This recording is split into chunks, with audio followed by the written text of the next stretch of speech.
சுவைத்தவர் நெஞ்சுமெல்லாம் சமைத்தவர் நிலைத்திட எங்கேயும் ஸ்ட்ராங் கட்டு பெருங்காயம். GRC jewellers Kanchipuram. வாடிக்கையாளர் அனைவருக்கும் இனிய பொங்கல் நல்வாழ்த்துக்கள். வணக்கம் நண்பர்களே, மின்னம்பலம் டிஜிட்டல் திண்ணைக்கு உங்களை வரவேற்கிறோம். நான் ராகவேந்திர ஆரா. இன்று ஜனவரி 26ஆம் தேதி இந்திய குடியரசு திருநாளை ஒட்டி தமிழ்நாடு ஆளுநர் மாளிகையில் அவர் அழைப்பின் பேரில் தேநீர் விருந்து நடைபெற்றது. இந்த விருந்தில் நாம் ஏற்கனவே தெரிவித்தது போல திமுக மற்றும் அதன் கூட்டணி கட்சிகள் கலந்து கொள்ளவில்லை. அதிமுக சார்பில் எடப்பாடி பழனிசாமி கலந்து கொள்வார் என்று எதிர்பார்க்கப்பட்ட நிலையில் அவர் கலந்து கொள்ளாமல் முன்னாள் அமைச்சர் ஜெயக்குமார் கலந்து கொண்டிருக்கிறார்.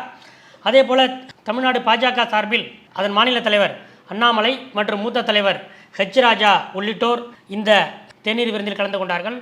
அதே போல் தேசிய முற்போக்கு திராவிட கழகத்தின் சார்பில் சுதீஷ் அவர் கலந்துட்டு இருக்காரு. புதிய தமிழகம் டாக்டர் கிருஷ்ணசாமி, தமிழ் மாநில காங்கிரஸ் கட்சி தலைவர் ஜி.கே. வாசன் உள்ளிட்ட தேசிய ஜனநாயக கூட்டணி கட்சி தலைவர்கள் இந்த தேநீர் விருந்தில் கலந்து கொண்டிருக்கிறார்கள். தமிழக வெற்றி கழக தலைவர் விஜய்க்கும் நாம் தமிழர் கட்சி தலைவர் சீமானுக்கும் ஆளுநர் அழைப்பு விடுத்ததாக ஏற்கனவே தகவல்கள் வந்தன. ஆனால் அவர்கள் இருவருமே இந்த தேநீர் விருந்தில் கலந்து கொள்ளவில்லை. இந்த தேநீர் விருந்தில் திமுக மற்றும் அதன் கூட்டணி கட்சிகள் ஏற்கனவே நாங்கள் கலந்து கொள்ளப் போவதில்லை என்று அறிவித்து விட்டன. ஆனால் அரசு சார்பில் முதலமைச்சர் ஸ்டாலின் உள்ளிட்ட அமைச்சர்கள் கலந்து கொள்வார்களா என்ற ஒரு எதிர்பார்ப்பு இருந்தது.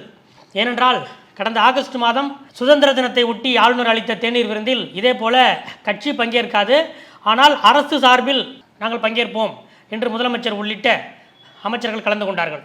அதே போல் ஒரு நிலைப்பாடு எடுக்கலாம் என்ற ஒரு நிலைமை இருந்தது. ஆனால் நேற்று மாலை ஆளுநர் குடியரசு தின உரை ஒன்றை வெளியிட்டார்.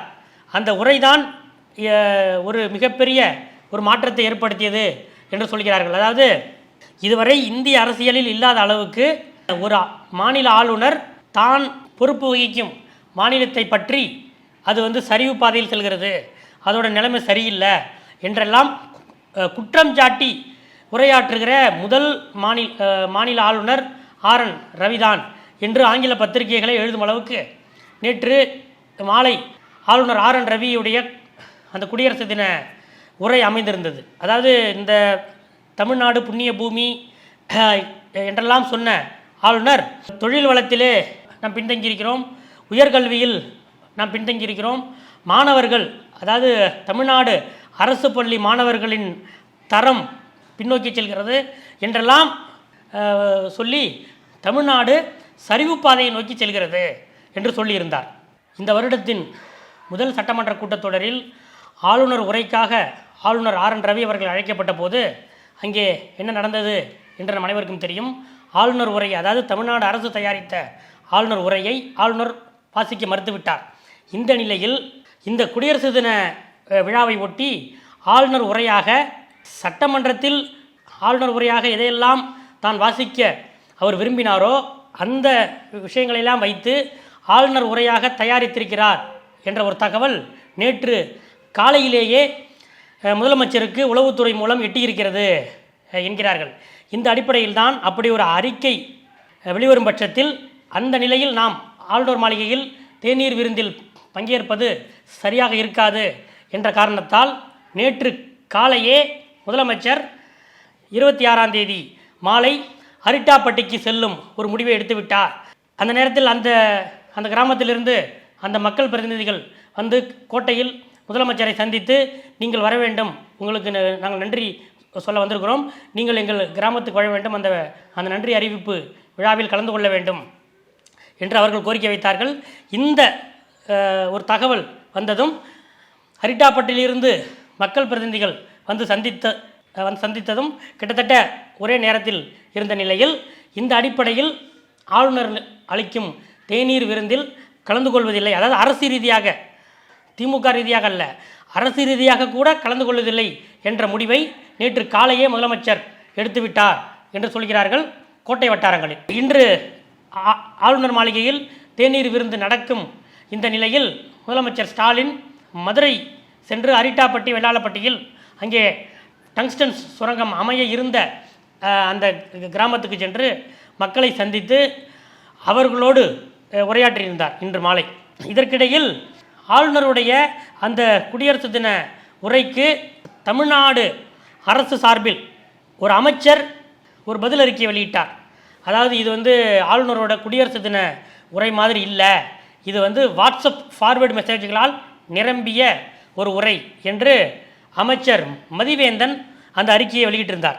அந்த அறிக்கையில் சில சில குறிப்பிடத்தக்க அம்சங்கள் இருந்தன.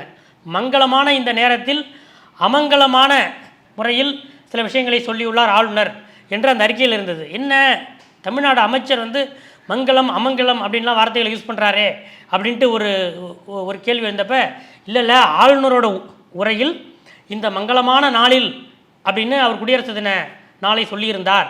அந்த அடிப்படையில் தான் அதற்கு அவருடைய பாஷையிலேயே அவருக்கு பதிலளித்திருக்கிறார் அமைச்சர் மதிவேந்தன் என்று திமுக தரப்பில் சொல்கிறார்கள். இதிலே இன்னொரு முக்கியமான விஷயம், ரீட் பிட்வீன் த லைன்ஸ் என்று ஆங்கிலத்தில் சொல்வார்கள் அல்லவா, அதே போல் இந்த விவகாரத்தில் ஆளுநருக்கு பதிலளித்து தமிழ்நாடு அரசாங்கத்தின் சார்பில் யார் அறிக்கை வெளியிடுவது என்ற ஒரு ஆலோசனை நடந்திருக்கிறது. அதாவது ஒரு வழக்கமான அரசியலில் வழக்கமாக நம்ம இது பண்ணுறதுனா, இப்போ எதிர்க்கட்சி தலைவர் எடப்பாடி பழனிசாமி ஒரு குற்றச்சாட்டு சொன்னால் அதற்கு முதலமைச்சரே நேரடியாக பதில் சொல்வார்.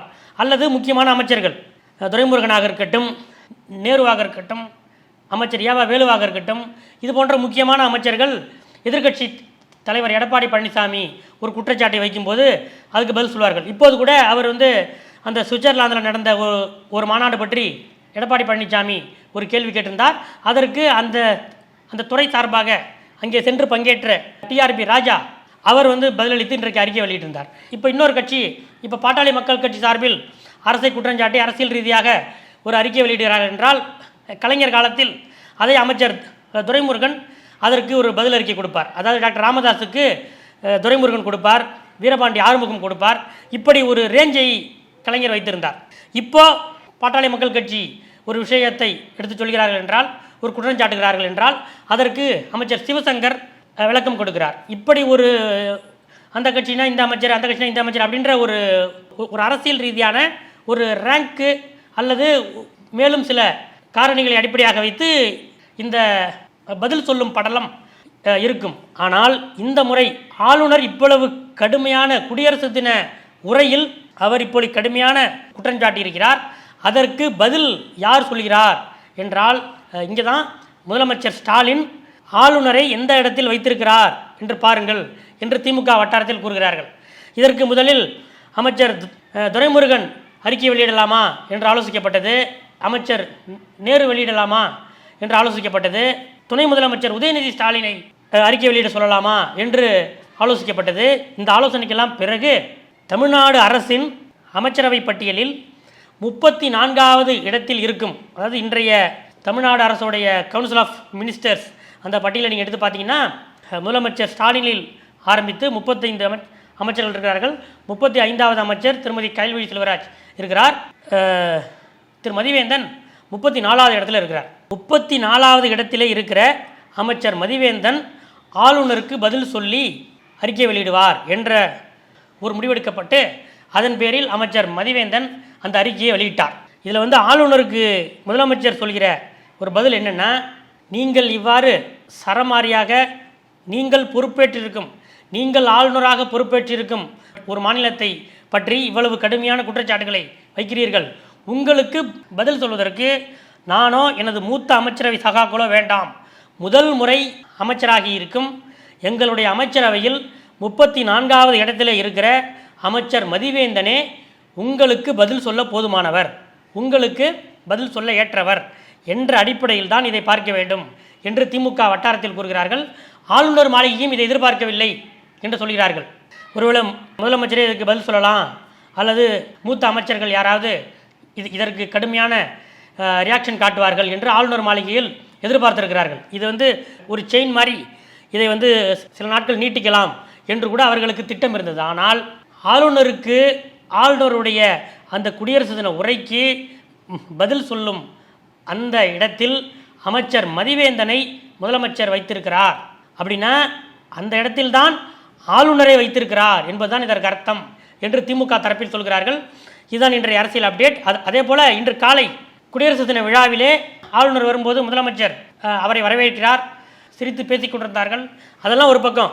தனிப்பட்ட ரீதியில் உங்களோடு எங்களுக்கு எந்த முரண்பாடும் இல்லை என்பதெல்லாம் அந்த காட்சிகள் எடுத்து காட்டுகின்றன. ஆனால் உங்களை நாங்கள் எந்த இடத்தில் வைத்திருக்கிறோம் என்றால் இந்த இடத்துல தான் வச்சுருக்கோம், இதுதான் உங்களுக்கான மரியாதை என்று ஆளுநருக்கு இன்று முதலமைச்சர் ஸ்டாலின் உணர்த்தியிருக்கிறார் என்பதுதான் திமுக தரப்பில் சொல்லப்படுகிற விஷயமாக இருக்கிறது. அடுத்ததாக தமிழ்நாடு பாஜகவில் புதிய தலைவர் யார் என்ற ஒரு கேள்வி இப்போது கடந்த ஒரு சில நாட்களாக மீண்டும் ஒரு வேகம் பிடித்திருக்கிறது.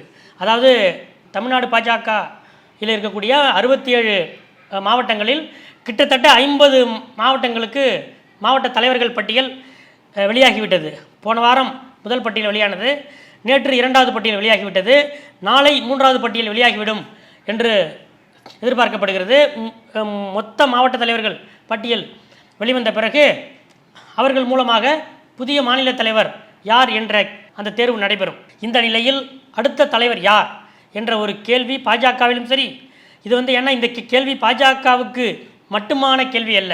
அண்ணாமலை கடந்த 3 வருடங்களாக ஒரு அதிர்வு கலந்த அரசியலை ஏற்படுத்தி வந்திருக்கிறார். அது மட்டுமல்ல, அதிமுக பாஜக கூட்டணி உடைவதற்கு அவருடைய அணுகுமுறை முக்கியமான காரணியாக இருந்திருக்கிறது. அந்த அடிப்படையில் தமிழ்நாடு பாஜகவின் அடுத்த தலைவர் யார் என்ற கேள்வி பாஜகவுக்கு மட்டுமான கேள்வியாக இல்லாமல் தமிழ்நாட்டில் தேசிய ஜனநாயக கூட்டணி எவ்வாறு அமையும், மீண்டும் அதில் அதிமுக இடம்பெறுமா என்ற ஒரு கேள்விக்கும் சேர்த்த ஒரு பதிலாகத்தான் இது இருக்கிறது.